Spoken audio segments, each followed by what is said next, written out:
Good morning, good afternoon, good evening to wherever you are in the world. We are back here at RaceSpotTV, and once more the incredible iR-04 Challenge Series plays host to Friday night primetime. In our 8th stop in our adventure to visit some of the globe's most exciting venue, tonight will be no different. Our drivers take it to the Nürburgring Sprint Strecke layout, one full of avenues lending themselves to overtaking. Once more, it's expected to be a decisive 20-minute showdown to the finish. Talking you through all of tonight's action will be myself, Zach Sweeney. Cameron Roger will be alongside with Zach Johnson on the production feed. And well, Cam, it's the same old really. There isn't ever a round where we aren't expecting a banger. Yeah, it's going to be amazing around this track as well. Obviously, the slightly shorter layout as well, so we don't go completely all the way down the hill to Dunlop and then back up through the Schumacher S. We cut it off a little bit early, which means the straights are going to be coming even more quickly, and it's just going to be an amazing sequence of corners to battle for as well. So yeah, really looking forward to this, especially after an amazing battle last week at Spa. It's what we've come to expect. The bar is always set right to the top, and yeah, we just come in expecting an absolute bang. And of course, these cars really do lend themselves well to being able to race, whether that's the toe, it's not too difficult of a car to drive as well, which makes it very, very versatile. A lot of people can get involved, and a lot of people can do very, very well indeed. But we still have some notable names that go right to the top, and well, they certainly do give us some memorable moments, as we have seen throughout this season. It is a relatively short lap, of course, as we said. It's not the full layout of the Nürburgring, and once again, we've got one of these shorter circuits. That means, of course, there's less opportunity to make that time up. Should we be expecting a closer qualifying today then, Cam? I would expect so, especially compared to the full GP track. As always, a massive wiggle there from Hurtoys coming out of turn number 2, but there's still quite a few tricky corners around this track, and as you see, even there, even through turn 3, still not quite getting the car where he wants it to be. And as you see here, we're going to be doing a bit of a right-handed hairpin. It's actually quite a tricky hairpin because, of course, the track's not particularly designed for that per se. It's a bit of an awkward one down the hill, and it really opens up the opportunities for it to be a little bit difficult here and there to try and get the lap down, because all these corners are just so tricky and generally off camber. It's not the typical layout of the Nürburgring that we would be using, so of course it should be an unfamiliar setting to a lot of drivers, and of course with that different corner going right instead of a little bit further than left, it can lend itself to a couple of different racing lines and different avenues potentially for overtaking. It is Jim Hurtoys that leads the way, 1 and a bit tenths clear of Jules Castro there in P2, with Sledgley third and Reitzma rounding off your top 5. Still though, as expected, a very, very close qualifying indeed, with only around about half a second or so covering our top 5. Still waiting, of course, for a few more people to round off and set their first laps, let alone their second laps. As you can see, Hurtoys there sets a slightly slower second lap, which is not exactly what you want at all. These cars do take a little while to actually get warmed up those tyres, and that's that second lap really that you have to maximise, because that's when the car is at its best, and not doing so could leave him vulnerable from behind. Certainly can. Even see Asechi there having a bit of a wiggle out of the final corner and improves up into second place, and actually just a 0.02 of a second off pole position as it stands. Still 3 minutes to go, a few laps to come in. But yeah, certainly we've seen the cars moving around a lot. It seems to be quite difficult to get the cars in, as we see Voisin here in his wonderful Lego livery in the number 2 machine coming out the final corner as well. Let's see where he can put himself. We'll have to wait and see around the final corner. Of course, Callum Voisin is no stranger to success in the iR-04. There goes Olsen to provisional pole position, tipping Hurtoys. What can Callum Voisin do? He goes P3 with a 1:26.453, only 4/1000ths of a second off the front row, and only less than a tenth of a second covering our top 3. It should be an absolutely insane race, an outstanding one to look forward to. Looking now at the number, I think this is the number 7 of Mondois in the just trying to negotiate his way through that right-hander, that very tricky right-hander. It spits you out just after the Schumacher S is towards the left-hander. Again, in itself is very wide, very fast. That is the theme really around this circuit. A lot of fast and flowing corners. Only, I think, really 2 noticeable braking zones, that of the chicane, which in itself really isn't much of a braking zone. So the key one really will be turn 1 today, Cam. Yes, certainly will, especially with that, it's a corner on the back straight. We call it the back straight, but it's really, it does have a corner, and it makes it just a little bit harder. But we are using the shorter, also the tighter chicane, I should say. So there's still definitely a braking zone there, but of course, as you say, the main overtaking point will be that first turn, just because of how open it is on the entry, and how hard the braking zone is there. But let's see here, Modesti coming across the line. He's going to improve himself up the order a little bit. Yes, it's 7th place for the number 7. Modern East there up into second place, as you say. We saw Vetti Velen up onto pole position by a substantial margin, really. A 126 dead for him and a 126.3 for Tobias Olsen there in second place. So that is a pretty substantial gap for only a 1.5 minute lap time. And well, qualifying has drawn itself to a close. We're going to wait for the final few to cross the line, and then we'll check out the grid for what will be a 20-minute showdown here for round 8 of the iR-04 Challenge Series. And well, yeah, as you quite rightly say, it's a downhill charge towards turn 1. Very tricky braking zone, of course, as the track dips away from you mid-corner. So on cold tyres, the adrenaline of pumping through you on that first lap, it should be a really, really decisive first lap. Yeah, it should be. And I think as we're always going to see, the battles are going to rage on throughout the race. But of course, being at the front, being towards the battles for the win is really where you want to be. It's hard to make up those positions and come all the way, from the back, from sort of 10th place or downwards. It's really going to be difficult to fight for the podium. So you need to be getting up there as early as you can and being in those battles. But yeah, it's going to be really action-packed and entertaining race, I hope. We can only hope, and well, we do expect it to be a good one indeed. Qualifying has come to an end, and we'll take a look at how they rack up after qualifying on the grid. But yeah, as we quite rightly say, those first couple of laps, those first crucial moments are going to be incredibly important just to tell the rest of the race. You've got to make progress early, but you've also got to take an air of caution. And well, it was Vetti Velin that takes pole position. He'll be joined by Tobias Olsen on the front row with Jim Hertois and Callum Voisin 3 and 4. Daniel Severi will have Jules Castro to his right-hand side as they bow their way down towards turn 1. They are 5th and 6th respectively. Looking towards the top 7, 8, 9, 10, 11 and 12. It's Modenese with Rain Lambers 7 and 8 with Jason Green and Marco 3rd, 9 and 10. Then comes Spencer Reitzmer and Jose Carlos Hernandez in 11th and 12th, rounding off the 6th row of the grid. Then comes Garcia, Nagovor and Arkashevich rounding off the top 15 with Matthias Lubinis and Samuel Billow in P17. They are the only ones to have managed to set a lap time in qualifying. We'll have a couple more that will join us on the grid, though they will not be able to have really set where their pace truly could have put them. And well, that could be a costly mistake because, as you said, Cam, it's going to be very, very close. It's going to be quite difficult to make that progress. Yeah, it certainly is, but there's definitely a few places around this track, even on the sprint track, you can really dive it down the inside. There's a couple of corners, especially the whole of sector 1, really. It just opens, all the corners seem to open up, so you can really get your car in that position and start to fight with the drivers around you. You can sort of go for something a little bit more daring into those corners and really start to take the risks, which is what we like to see. And it's going to be certainly fascinating to see where the drivers can find their way through around a bit of a tight and twisty circuit. But this car always seems to provide some good entertainment no matter what the layout is.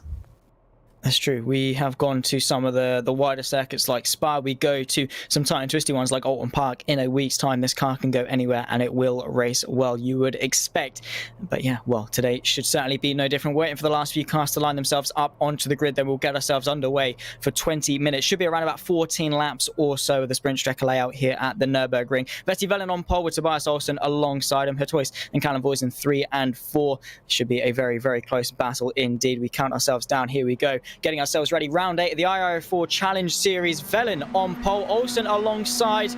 We're waiting for those cars to get underway. And here we go. A fantastic start from Hertois from 3rd on the grid, already trying to pull alongside the number 5 machine of Olsen. Velin gets away well. Callum Voisin just trying to pick his way through, find a gap. You can see the 11 on the defensive to the right-hand side. There goes the 5. Callum Voisin trying to get himself involved. Maybe a bit of contact. 3 wide between 2nd, 3rd and 4th. Velin gets away well. Olsen still battling with Callum Voisin, who gets himself up into 2nd place. Hertois giving Olsen a fight all the way around the outside there of turn 3. Not quite going to be able to work. The Oreo livery car tries it to go around the outside of the number 5, but has to get forced off. Castro trying to get into the mix as well, but a crucial start for Velin to break away. Certainly has, and Voisin, an amazing start there from the 3rd row of the grid, getting himself up into 2nd. That's going to put himself in a really good place. But of course, coming into the hairpin, we're going to see the drivers still try and work their way in towards a single file action. A little bit further back, because essentially we've got Hernandez trying to have some battles as well. A little bit further down, we're seeing the likes of Peugeot coming up from the back of the grid. Actually, he was one of the drivers who didn't set a time, already up towards 14th place. So let's see how this one goes up towards the chicane. We'll have to wait and see, but Velen, a crucial start. We already have a car off. Not entirely sure who this is, the number 14. This is Hernandez, unfortunately taking a spin through this right hand, and not the ideal start for him. He would have wanted to have the number 9 of Castro, gets himself onto the podium place as Olsen gets bullied off, really not settling into this race well at all. Same too with her choice, who has fallen back down to 5th place. Modernise trying to put some pressure on as they go through the final corner for the first time. Velen still leads from Voisin, Castro, Olsen, and her choice, your top 5. But look at this train that's already starting to form. Castro already on the defensive, weaves right, weaves back to the left-hand side. Her choice going on the defensive from 3 cars behind. You can see Olsen going to the left-hand side, trying to get back that podium place that he once fought. 4 abreast potentially on the run towards turn 1. Lammers trying to get involved 3 wide on the X's. There goes Lammers up into 5th place. What a move that was. And Modernise trying to get himself into 6th. Her choice has been completely bullied back now, been completely mugged off of this start. That is not what he would have wanted from 3rd place on the grid. Same too with Olsen, and it really is that thing. So many cars around you, so much going on. It's so easy if you're not with it to lose places. And Sergi getting past there as well, up into 7th place. So her choice going down into 8th place, as you say, right from the front towards the front of the grid, and going all the way back to 8th place in just a lap and a few corners. That is not what he wants to do, but just look at the train of cars ahead. That just shows you it's one of those situations you either pass or you get past yourself, and you have to really sort of be aggressive and be a little bit selfish in some of these battles and just go for absolutely everything. The top 2 are starting to get away as Castro is leading this battle for the final podium place, and I'm sure we're going to continue seeing these side-by-side moments for these guys, because they just do not give up at all. Is the number 5 there of Olsen trying to get really close in towards the chicane, but Castro holding on for now. Now, but Olsen certainly does look spicy. A car off the road, bit of contact as well. Potentially they're going to be sent off. This is Sedgley on the back of Lammers, who goes in deep to the final corner. That's going to invite her choice back up into 7th place, but it's all kicking off amongst the midfield. Usually it's nice and calm until the sort of the final few moments, but no, they're kicking it all off, guns are blazing to begin this race. Very close between our 2 race leaders as well. Is that a move for the race lead from Callum Voisin to the inside of turn 1? He goes in a bit too deep though. Velen tries to get underneath him, not quite going to work, and Voisin already on the defensive as the number 11 machine of Velen tries to launch a counter-attack straight away down in towards turn 3. He does send the move side by side, go the 2 cars, our 2 race leaders. Will this allow Jules Castro to get back into the mix? Back down the inside goes Callum Voisin, side by side still. Velen wants this race lead and he's going to fight tooth and nail for it. He certainly is on the outside of the hairpin. That's a very tricky one. It's quite narrow through this sequence of corners, and just with the undulation as well, you do not want to be going through their side by side. So he's going to have to back out of that one. And you're right, Castro is now within a second of these guys, though of course that's just going to fluctuate a little bit depending on the corner that they're through. So this is certainly going to be a interesting one. The more these battle, the more the guys behind are going to start catching up, and that is not what they want. But here we go, Velen getting the slipstream once again, going to the inside, going to the outside through the contact, actually through the kink as well. So that's not what these 2 want. And just look at Castro all over the back of these guys already, just after 1 lap of battling. It doesn't take much at all, and now it has turned into a 3, maybe even a 4-car train for the race lead. Jules Castro now is going to try and seize this opportunity to the inside of the final corner, potentially, of Velen, who's lost 2 places in the span of a lap, maybe even 3, as Olsen now gets involved. The compromised run from the number 11 could see him off the podium place and down into P4. Could Castro launch an attack for the race lead? 2 by 2, potentially they could go in towards turn 1. Is Voisin going to go defensive? No. The number 9 of Castro goes to the inside. It is going to be 2 by 2. The number 5 of Olsen to the inside, getting himself back onto the podium place. Deep goes Castro. Voisin goes underneath him. He goes round. Does the number 9. That is an absolute calamity for him. Manages to rejoin the pack, but it's going to be way further down than he would have liked. And turn 1 is such a tricky corner that so easily can happen, but it's a crucial mistake that's seen him tumble down to the back of the pack. And let's see how far he can get back up. But for sure, that is a costly mistake, because he's not going to be fighting for the win in the end. But these 4 guys are with Modernise there in that 4th place on the back of Velen. But you can just see Olsen as well, all over the back of Voisin. These guys are having such a great battle. It's good to see the cars staying this close together. But of course, that battling at the front for Velen, that's really cost him this position as well. He probably should have sat behind Voisin and just tried to pull away. But instead, we're now seeing Tobias Olsen trying to get a run here to take the race lead. We'll have to wait and see to the inside maybe of the kink. It'll give him the outside of the chicane. Not something you really want to be at unless you can really be committed. But he is going to put Voisin on the back foot. There you can see he backs out. Just lets the number 2. You can see Modernise trying to launch an attack. There goes the 11 as well, forcing his hand. Callum Voisin gets sent round. Contact between Olsen and Voisin. And Voisin has tumbled down the order back down to P9, maybe even outside of the top 10. That is a costly mistake. I think it really was Velen trying to get his nose in, put some pressure on Olsen, and then of course saw that crucial mistake, that saw that little bit of contact. Velen gets himself into the race lead with Modernese inheriting second place. Peugeot up into P3 from really far back down on the grid, so they are making some crucial progress early on. Wellen going to the right-hand side to defend. Modernese trying to put some pressure onto the left, not quite going to be able to go the long way round. Is he going to get underneath him and go for the over and under? Not quite, but Peugeot trying to close this gap as well. Olsen wants to make amends for that, but again into that chicane, I think it really was, I don't think Olsen really wanted to get involved there, but yeah, he was sort of forced his hand with the number 11 of Velen trying to sneak his way up the inside. Yeah, it was a bit unfortunate there, really. Olsen basically saw Velen come down the inside because Velen was trying to lift off the brake a little bit to not be overtaken himself, but then that put Olsen in a tricky position trying to do the same, and then eventually ran into the back of Voisin there. And I don't think Callum Voisin is going to be very happy with that one indeed, because to be honest, he was an innocent bystander with just the mistakes of the three guys behind, unfortunately, and he is now down into that 10th position, which is not where he wants to be. All right, Peugeot up into third place. He is the number 3 machine, so he's obviously looking quite high on the old iRacing, but starting towards the back of the grid, not setting a time, and already up towards the podium. This could be a race victory on the cards, as Modernese and Velen are right in front of him now. Enzo Peugeot is a driver that we have come to recognise this season for the iR-04 Challenge Series. So he's obviously testing his mettle and seeing what he can do against some of our best. Already up into P3. We're not even halfway through the race just yet. Velen leads from Modernese, Peugeot, Olsen and Sledger, your top 5. But what can the number 3? Can he already launch an offensive? Are they going to be 3 abreast as Velen goes defensive from Modernese? You can see Peugeot committing to the outside line. Is he going to be able to go and get the move done on the 7? Looks to the outside, not quite going to work as they all use the full extent of the track. Goes to the inside, goes Peugeot. Modernese sees him coming, not quite going to be able to force that gap shut, and there goes Peugeot down the inside up into second place. It's not going to be a done deal though, as Modernese tries to launch the counter attack straight away, not quite going to go his way, and well, Velen is going to use this opportunity to try and break away. But just look at the train of cars. It's so easy to lose momentum here, Cam, and you can lose so much time so quickly, and that just brings everyone else behind you back into the mix. Oh, we've had more dramas a bit further down. We've got Garcia and Landes there in sort of 14th, 15th place. They've had a bit of a tangle in turn 3 as well, as they're getting this thing, as Garcia trying to get on the back of them, or Hernandez I should say, trying to get on the back of them as we come towards the hairpin as well. So loads of action happening up and down. A little bit too much contact so far in these opening few minutes of the race. Obviously, this is a non-contact sport, but it does happen at certain points when drivers are just fighting this hard for position. As we go back to Castro here in the wonderful Oreo livery, the number 9 went down to about 10th place or so, trying to work his way back up. It looks like Peugeot has already got to the front, has got to the lead, as Modernese is trying to get past to second place as well. Velen down into 3rd.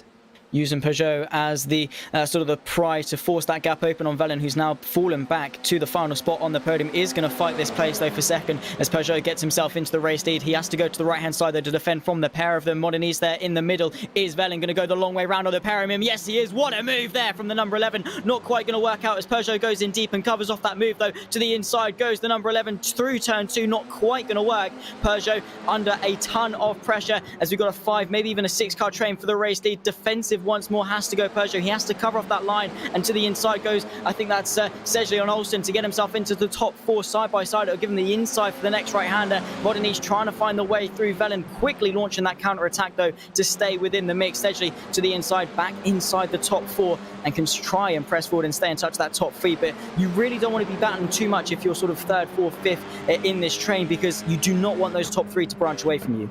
Yeah, you certainly don't. So these guys need to be careful in their battle, and also not repeating what he did a couple of laps ago with Voisin. There's that little bit of push drafting as well as we come towards the King Cup, towards this final chicane. So important. Is Olsen going to be just sitting back for now? Looks like it, not making a dive just yet, because he knows, as you say, these two just he's been spun around. I don't know if he was hit, but maybe because we saw Modernese having a bit of a slow exit there out of the chicane and might be losing second place here as we get towards turn 1. Oh my God, what a shame once more. You can see Velen has continued on as best he can, but it's going to be a dampened morale for him as he can only rejoin in P7. Yet another bit of contact. We can see Sledgy trying to put some pressure on Modernese there for second place as Enzo Peugeot just tries to run away with it once more, 2 by 2. Is it going to be 4 abreast as Olsen tries to find the gap to the inside? Modernese goes in deep to cover it off. You can see the number 4 Sledgy just getting a little bit confused. Olsen aggressively finds his gap, goes the long way round to turn 2. Is it going to work to get him back into second place, making amends for a poor start? Not quite. As you can see, Sledgley trying to find the gap to the inside. To the left-hand side goes Olsen, gets himself back into second place. Meanwhile, Peugeot has broken free. A 2-second gap to the chasing pack behind, but Olsen is going to try and hang on to that second place as best he can towards the next right-hander. And you can see Castro as well to the inside, down into P4, not quite going to be able to, keep him at bay. And Sledgley is, he's tumbled down the order once more. That is such a shame. Yet another bit of contact amongst our front runners. And when there's so much going on, so many cars around you, these mistakes do happen, but surely it's just a bit of desperation at this point. And how many cars have we seen going around already? Sledgley just adding another one to the list. Velen here, he's got voicing all over him. This was the battle for the lead, if I remember rightly, a few minutes ago. But it's all changed since then. Hard to keep up with absolutely everything. But these two have been up and down the field, and now they are battling for 6th place. Voicing back up, just behind him into 7th place. Although that is all over the chicane for Velen. He's going to lose through, and he goes for another spin. The number 11 around once again at this chicane, dropping further down now towards 11th place, maybe even 12th. By the time we get to the final corners, there's a car ahead of him as well who's gone for a spin. I think it's Nagelvoort has gone over and now into the pit lane. What is going on this race? It's absolute chaos. Couldn't answer your question at all. Can once more a fight here for second place as Castro goes to the inside. Can Olsen get underneath him? Not quite, but is Moderniste going to be able to go 3 abreast into turn 2? Surely not, as the number 5 puts himself on the back foot. Now Moderniste wants to get himself back onto the podium. What a crazy race it has been so far. The number 5 a little bit squirrely on the brakes, allows Moderniste through, and now Castro needs to break away, maybe close the gap to Peugeot, but that's going to be a very, very tough ask indeed, as that number 3 machine is absolutely flying up 17 places in this race, and with only 7.5 minutes left to go, it seems unlikely he can be beaten. But never say never in this race. It's thrown everything at us, really. Anything can happen. Of course, it's motorsport, but usually it never really happens to this scale. Yeah, this is just something else what we've seen today as well. And even if I look a bit further down, in 16th place, Lammers, he actually went into the pit lane after that contact coming up towards the final corner way back ago as well. So yeah, just insane to see him now back up into 16th and only 25 seconds off the leaders. We saw Velen there make a move. He's now up into that 9th place. He's behind Sledgley, who's also having a bit of a spin earlier. So yeah, absolute just chaos this race. And Peugeot from 18th place on the grid is now leading by almost 3 seconds with less than 7 minutes to go, and is possibly going to be taking a nice calm victory, which is just what these guys around him haven't been able to do. They've all been fighting, and he's just picked them off every single time, and he's off into the lead. Carved his way through the field very strategically, using patience and just waiting for that gap to open up, and then seized that opportunity and found his way through. And while the rest of him battle behind, he's managed to be consistent and quick to break away, and hasn't really made any mistakes up until now. Capitalized off every mistake in front of him has made. And yeah, well, for a calm victory is something certainly I would not have expected with how this race has gone and how chaotic it's been. To see a runaway victory, yeah, it's probably one of the biggest surprises of the race, in all honesty. Callum Voisin managed to recover up to P6. His pace isn't at all bad, matching those around him, and is slightly closing the gap to Choice in front. But yeah, needs to watch out for him, as if anything happens amongst the fighting pack in front, he certainly will be interested to pick his way through and maybe try and get himself back onto the podium. That is certainly a far reach, but well, this race has been a race full of far reaches, as Castro still leads this 3-car train. Moderniste and Olsen will be in pursuit with her choice there just in the background. So these guys have sort of calmed down a little bit, but it might spice up now a little bit as the number 9 goes in a bit deeper. It gets a slowdown, so has to lower them back through, and Olsen might be eyeing up that P2 now.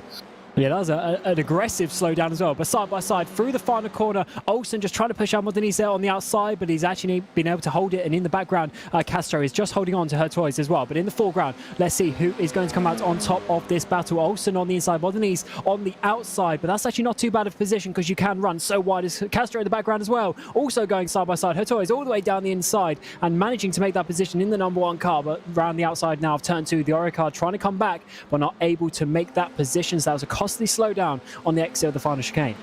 It's cost him 3 places, and defensive goes for Troyes. Can Castro go the long way around at turn 3? Not quite going to be able to on this occasion. And look at Callum Voisin, how quickly he's been able to close up this gap after only literally less than a lap of battling. Once more, the number 1 of her choice goes defensive to the right-hander. Dummies to the inside goes Castro, though. He's late under brakes, gets to the inside line. Callum Voisin now closing in. He will be licking his lips and looking hungry at this fight in front of him as he tries to pick his way through back into P4. The number 9 finally gets himself back through. Olsen and Moderniste as well surely aren't going to be done as they fight their way down towards the chicane. And of course, turn one, 4.5 minutes left to go in this race, only around about 3 more laps. And well, we still don't know any answers to this race. Who's going to finish second, who's going to finish third, fourth, fifth, or even sixth, because it could be anyone's game.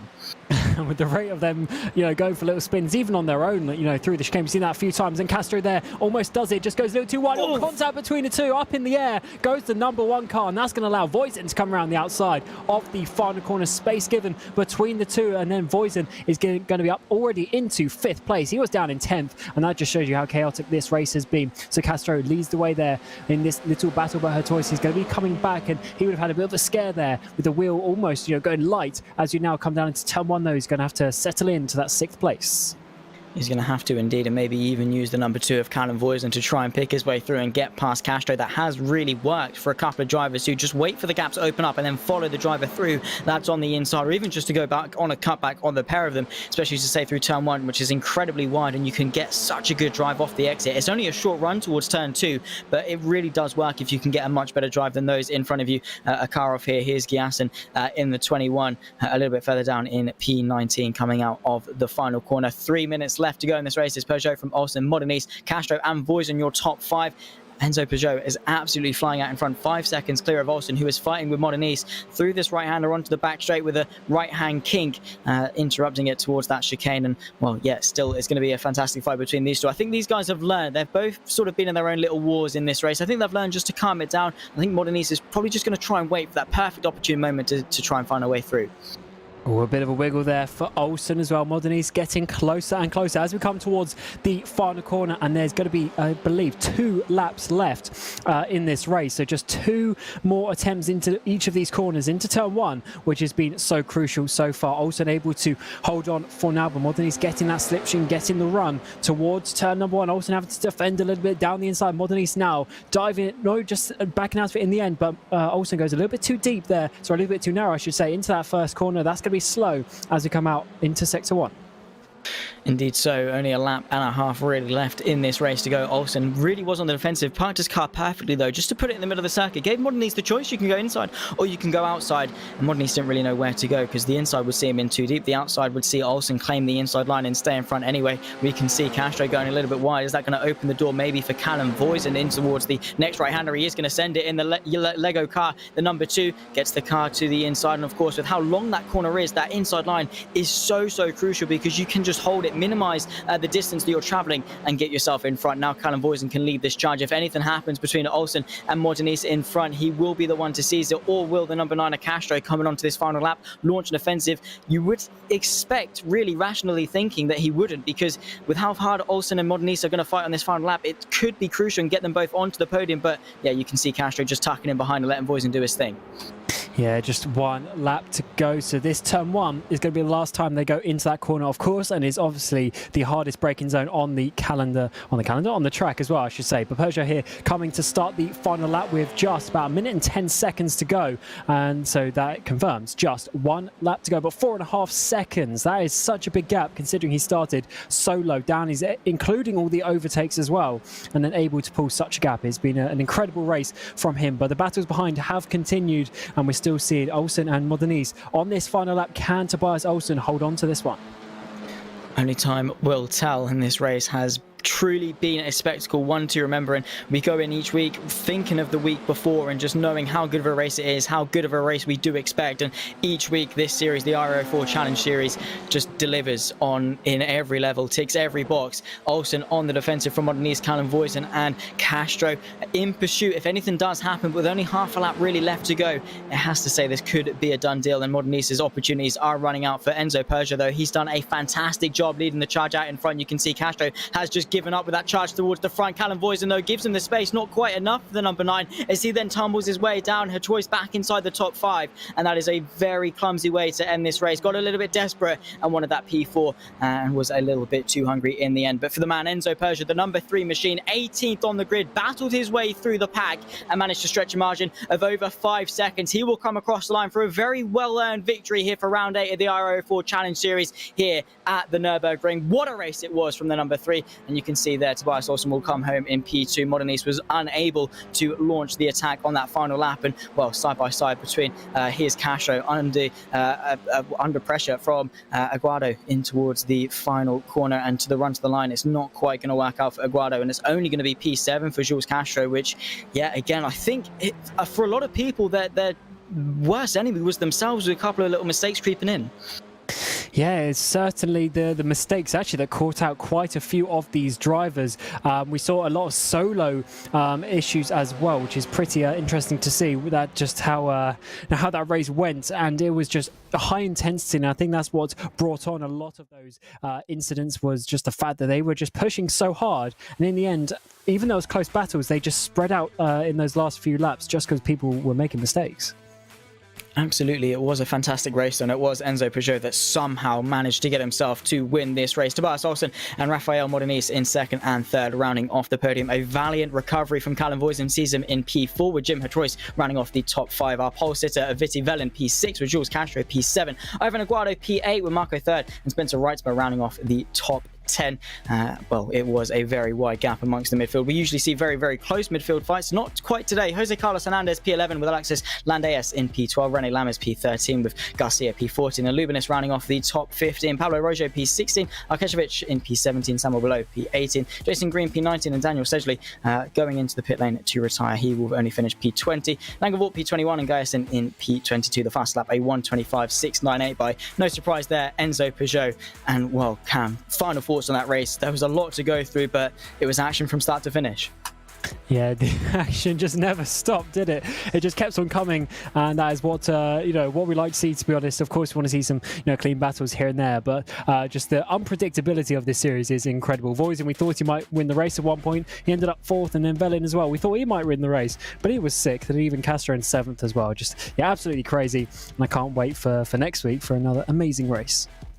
Certainly cannot wait. It was, as I say, action from start to finish, 20-minute showdown, and these cars do lend themselves to just spectacular fighting up and down the grid. We saw amongst the top 5, pretty much from, well, even the top 6, 7 got involved, and it was always interchanging. Enzo Peugeot, though, was the man who was able to seize his moment and take the win. But that is going to wrap up our action for tonight for round 8 of the iR-04 Challenge Series. It has been myself and Cameron Roger in the commentary booth, who had Zach Johnson behind the scenes giving you the production feed. And on behalf of myself and Cam, we thank you for watching. It's been an absolute pleasure, and we hope you to see you next time as we are off to the undulating challenge of Alton Park in 1 week's time, 8:45 p.m. BST. As always, take care, see you then, and it's goodbye for now.